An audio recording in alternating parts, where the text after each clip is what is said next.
ہمیشہ کی طرح وہ اس سے دہشت زدہ ہو گئے تھے۔ اس کو دور دور سے دیکھ کر ایسی سرگوشیاں کر رہے تھے جیسے وہ چڑیا گھر میں رکھا ہوا پنجرے میں بند کوئی جنگلی جانور ہو۔ اس دن گاؤں میں سے کسی نے نہ تو اسے ماں بہن بیوی کی فحش گالی دی تھی، نہ ہی کوئی طعنہ دیا تھا اور نہ ہی لعنت و ملامت، نہ ڈرایا دھمکایا گیا اور نہ ہی اسے یاد کرایا گیا کہ اس نے اگر اس تاریخ تک سود کی قسط ادا نہ کی تو اسے ٹکڑے کرنے کے بعد اس کی بیوی اور بیٹیوں کے ساتھ کیا کیا جائے گا۔ زندگی میں پہلی بار اس نے غلام فرید نے جیسے چند لمحوں کے لیے جانور بننے کے بعد انسان جیسا درجہ حاصل کر لیا تھا۔ پولیس آنے سے قبل مولوی صاحب بھی موقع واردات پر پہنچے۔ وہ رستے میں سن چکے تھے کہ غلام فرید نے کیا کیا تھا، لیکن اس کے باوجود 9 لاشوں اور اس کے درمیان بلکتی ایک بچی نے ان پر لرزہ طاری کر دیا۔ اسے لگا جیسے غلام فرید کو اللہ نے اس کے کیے کی سزا دی ہے، اس برائی پر جو اس نے مولوی کے ساتھ کی تھی، اور یہ بات وہ اگلے کئی مہینے جمعے کے خطبے میں دہراتے رہے۔ اپنی مومنیت رجسٹر کروانے کا اس سے اچھا اور کون سا موقع ہو سکتا تھا؟ پولیس کے پہنچنے پر مولوی صاحب نے ہی ان کا استقبال کیا تھا اور وہ شیطان دکھایا تھا جو پھانسی کا حقدار تھا۔ اس شیطان نے کسی بھی مزاحمت کے بغیر خود کو پولیس کے حوالے کر دیا۔ ہاں، میں نے ہی مارا ہے سب کو، اور صرف اس لیے کیونکہ میں نہیں چاہتا تھا کہ وہ بھی ایسی زندگی جیں جیسی غلام فرید جی رہا تھا۔ میں کچھ بھی کر لیتا، کسی جائز طریقے سے اپنا قرض نہیں اتار سکتا تھا، غلام فرید نے پولیس کے سامنے اپنے اعترافی بیان میں کہا۔ جان جاؤ کہ ہر مسلمان دوسرے مسلمان کا بھائی ہے اور تمام مسلمان ایک امت ہیں۔ کسی کے لیے یہ جائز نہیں کہ وہ اپنے بھائی سے کچھ لے سوائے اس کے جسے اس کا بھائی اپنی رضامندی اور خوشی سے دے، اور اپنے نفس پر اور دوسرے پر زیادتی نہ کرو۔ بھوک سے روتی بلکتی خون میں لتھڑی ہوئی چنی کو سب سے پہلے جس نے دیکھا اس نے اسے بھی زخمی سمجھا تھا، لیکن وہ جب اس کی مدد کرنے اور اسے طبی امداد دینے کے لیے اٹھایا گیا تو یہ پتہ چلا کہ وہ صحیح سلامت تھی۔ گاؤں والوں کے لیے یہ ایک معجزہ تھا۔ غلام فرید کا کوئی بھائی نہیں تھا۔ وہ بہنوں میں سے ایک اس بات پر تیار ہوئی کہ وہ چنی کو ان کے پاس رکھے گی۔ نسیمہ کے خاندان میں کوئی بھی اس پر تیار نہیں ہوا تھا وہ ایک قاتل کی بیٹی کو اپنے گھر میں پالے، لیکن فوری طور پر چنی کو دیکھ بھال صلہ رحمی کے جذبے کے تحت ان کے ایک پرانے ہمسائے نے کرنا شروع کر دی۔ چنی کو پیدائش کے بعد زندگی میں پہلی بار پیٹ بھر کے خوراک اور اچھے کپڑے اور بستر نصیب ہوا تھا۔ جس دن اس کا خاندان قتل ہوا، وہ چنی جس کو کبھی ماں باپ نے غور سے نہیں دیکھا، اسے دیکھنے پورا گاؤں امٹ آیا، سوائے اس کے دودیالی اور ننیھالی خاندانوں کے، جنہیں یہ خدشہ تھا کہ کہیں یہ ذمہ داری ان کے گلے نہ پڑ جائے۔ غربت اتنی بڑی لعنت ہوتی ہے کہ انسان کے اندر سے خونی رشتوں اور انسانیت کے بنیادی صفات مٹا دیتی ہے۔ صرف غلام فرید کی ایک بہن ایسی تھی جس کے 4 بچے تھے، اور ان میں سے بھی 3 بیٹے، تو دونوں خاندانوں کا دباؤ اسی پر پڑا تھا۔ صدمے اور غم سے بحالی کی کیفیت میں وہ اپنے اکلوتے بھائی کی آخری نشانی کو اپنے پاس رکھنے پر تیار تو ہو گئی تھی، لیکن اس کے شوہر اور سسرال والوں نے اس کا وہ صدمہ اس حادثے کے دوسرے دن ہی اپنے تیوروں اور ناراضگی سے ختم کر دیا۔ اس سے پہلے کہ وہ باقیوں کی طرح چنی کی ذمہ داری سے ہاتھ اٹھاتی، اس علاقے میں انتظامی عہدیداران اور سیاستدانوں اور سماجی شخصیات کی آمد شروع ہو گئی، اور جو بھی آ رہا تھا وہ چنی کے سر پر ہاتھ رکھتے ہوئے ساتھ کچھ نہ کچھ مالی امداد بھی کرتے جا رہے تھے۔ مالی امداد کے لیے دیے جانے والے چیکوں اور کیش رقومات کے سلسلے نے ایک دم چنی کے رشتہ داروں کے اندر صلہ رحمی جگا دی تھی۔ چنی بوجھ نہیں بلکہ بوجھ ہٹانے والی تھی، اس کا اندازہ سب کو ہو گیا تھا، اور یہاں سے چنی کی کفالت کے لیے جھگڑوں کا آغاز ہو گیا۔ دونوں سائیڈ سے پورے کے پورے خاندان والے اس ہمسائے کے گھر دھرنا دے کر بیٹھ گئے، اور نوبت لڑائی تک پہنچی تو اس ہمسائے نے پولیس کو بلوا لیا۔ پولیس نے چنی کو اس ہمسائے کی کفالت میں رہنے دیا اور فریقین سے کہا کہ وہ چنی کی کسٹڈی کے لیے عدالت سے رجوع کریں، تب تک چنی اسی گھر میں رہے گی۔ چنی کو اپنے پاس رکھنے والے ہمسائے نے اس کے لیے ملنے والی نقد رقومات کو چنی پر خرچ کرنے کے بہانے کھل کر خرچ کرنا شروع کر دیا، جیسے وہ ایک بہتی گنگا تھی جس میں ہر کوئی ہاتھ دھو رہا تھا۔ کیش رقوم کا وہ سلسلہ بہت جلد ختم ہو گیا۔ لوگوں کی ہمدردیاں اس کی یادداشتوں کے ساتھ کم ہوتی گئیں، اور پھر ایک وقت آیا جب چنی ہمسایوں کے لیے ایک بوجھ بن گئی تھی۔ سرکاری امداد کا وہ چیک جس کو استعمال کرنے پر فی الحال پابندی تھی، اور وہ صرف اس کو مل سکتا تھا جسے چنی کی کسٹڈی ملتی، اور اس کے رشتہ داروں میں ہی کسی کو ملنا تھا۔ سو اس سے پہلے کہ عدالت کیس کا فیصلہ کرتی، ہمسائے چنی کے سب سے بڑے ماموں کو کچھ رقم کے عوض چنی تھما گئے تھے، اور ساتھ انہوں نے عدالت میں بیان بھی دیا کہ چنی اس کی ماموں کے گھر سب سے زیادہ اچھی پرورش پا سکتی ہے۔ 3 مہینے بعد تمام رشتہ داروں کے آہو بکا کے باوجود چنی کا وہ ماموں چنی کی کسٹڈی اور 10 لاکھ روپے کی رقم کا چیک عدالت سے حاصل کرنے میں کامیاب ہو گیا تھا۔ سونے کی چڑیا ماموں کے سر پر بیٹھ گئی تھی۔ اس سے پہلے ایک ریڑھا چلا کر پھر سبزیاں ادھر سے ادھر ڈھونڈتا تھا، 10 لاکھ سے اس نے فوراً زمین کا ایک ٹکڑا خرید کر کاشتکاری کا آغاز کر دیا۔ چنی کی سائن تاز برداری یہاں نہیں کی گئی، جیسی وقتی طور پر صحیح لیکن اس کے ہمسائے نے کی تھی۔ ماموں کے بچوں نے زندگی میں پہلی بار اپنے باپ کے پاس اتنا پیسہ دیکھا تھا جسے وہ انہیں سب کچھ لے کر دے سکتا تھا۔ اللہ نے معجزاتی طور پر ان کی زندگی بدل دی تھی، لیکن اس معجزے کا سہرا کوئی بھی چنی کے سر باندھنے کو تیار نہیں تھا۔ چنی کی صحیح خوش قسمتی کا آغاز اس دن ہوا جب چنی کے خاندان کے ساتھ ہونے والے حادثے کے تقریباً 6 مہینے کے بعد اسکول کا مالک چنی کو دیکھنے آیا، جہاں غلام فرید کام کرتا تھا، اور ایک سزا کے طور پر نکالے جانے نے چنی سے اس کا خاندان چھین لیا تھا۔ تم سب آدم اور حوا کی اولاد ہو، اور آدم مٹی سے بنے تھے۔ کسی عرب کو عجمی پر اور کسی عجمی کو عربی پر، کسی گورے کو کالے پر اور کالے کو گورے پر کوئی برتری حاصل نہیں۔ برتری اگر ہے تو صرف تقویٰ کو، اور اپنے غلاموں کا خیال رکھو، اور جو تم کھاؤ اسی میں سے ان کو کھلاؤ، اور جو تم پہنو اسی میں سے ان کو پہناؤ، اور اگر وہ ایسی خطا کریں جو تم معاف نہ کرنا چاہو تو انہیں فروخت کر دو، لیکن کوئی سزا نہ دو۔ بیرونی گیٹ ہمیشہ کی طرح گھر میں کام کرنے والی میڈ نے کھولا تھا۔ سالار نے ابھی ڈرائیونگ سیٹ کا دروازہ کھولا ہی تھا جب ہر روز کی طرح لان میں کھیلتے اس کے دونوں بچے بھاگتے ہوئے اس کے پاس آ گئے تھے۔ 4 سالہ جبریل پہلے پہنچا تھا۔ ڈرائیونگ سیٹ پر بیٹھے بیٹھے اس نے اپنے بیٹے کا چہرہ چوما تھا، وہ پسینے میں شرابور تھا۔ السلام علیکم۔ گاڑی میں پڑے ٹشو باکس سے ٹشو نکال کر اس نے جبریل کا ماتھا اور چہرہ صاف کیا۔ 2 سالہ عنایا ہامتی کامتی شور مچاتی گرتی پڑتی اس کے پاس آ گئی تھی۔ اس نے ہمیشہ کی طرح اسے گود میں لیا تھا۔ زور سے اسے بھینچنے کے بعد اس نے باری باری بیٹی کے دونوں گال چومے۔ جبریل تب تک گاڑی کے دروازہ بند کر چکا تھا۔ اس نے عنایا کو نیچے اتار دیا۔ وہ دونوں باپ سے ملنے کے بعد دوبارہ لان میں بھاگ گئے تھے۔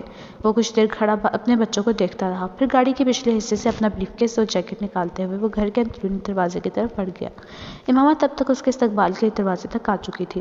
دونوں کی نظریں ملی تھیں۔ وہ اس کے پاس آتی ہوئی مسکرائی۔ تم جلدی آ گئے آج؟ اس نے ہمیشہ کی طرح سے گلے لگاتے ہوئے کہا۔ ہاں آج کام زیادہ نہیں تھا تو ڈھونڈ لیتے۔ وہ اس کے ہاتھ سے جیکٹ لے کر ہنسی۔ وہ جواب دینے کے بجائے مسکرایا۔ وہ اس کے لیے پانی لے کر آئی۔ تمہاری طبیعت ٹھیک ہے؟ وہ اس کے ہاتھ میں پکڑی ٹرے سے گلاس اٹھا رہا تھا جب امامہ نے اچانک پوچھا تھا۔ اسے چونک کر اس کی شکل دیکھی۔ ہاں بالکل، کیوں؟ نہیں، مجھے تھکے ہوئے لگے ہوئے اس لیے پوچھ رہی ہوں۔ سالار نے جواب دینے کے بجائے گلاس منہ سے لگایا۔ وہ ٹرے لے کر چلی گئی۔ کپڑے تبدیل کر کے وہ سٹنگ ایریا میں آ گیا۔ کم موسم اسے کبھی پسند نہیں تھا۔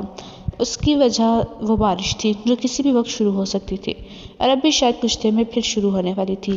چائے؟ وہ امامہ کی آواز پر باہر لان میں دیکھتے ہوئے بے اختیار پلٹا۔ وہ ایک ٹرے میں چائے کے 2 مگ اور ایک پلیٹ میں چند بسکٹ لیے کھڑی تھی۔ تھینکس۔ وہ مگ اور ایک بسکٹ اٹھاتے ہوئے مسکرایا۔ باہر چلتے ہیں بچوں کے پاس۔ وہ باہر جاتے ہوئے بولی۔ میں تھوڑی دیر میں آتا ہوں، کسی کال کا انتظار کر رہا ہوں۔ وہ سر ہلاتے ہوئے باہر چلی گئی۔ چند منٹوں بعد اس نے امامہ کو لان میں نمودار ہوتے دیکھا۔ لان کے کونے میں پڑی کرسی پر بیٹھتے ہوئے وہ کھڑکی میں سالار کو دیکھ کر مسکرائی تھی۔ وہ بھی جواباً مسکرا دیا تھا۔ امامہ مکمل طور پر بچوں کی طرف متوجہ تھی۔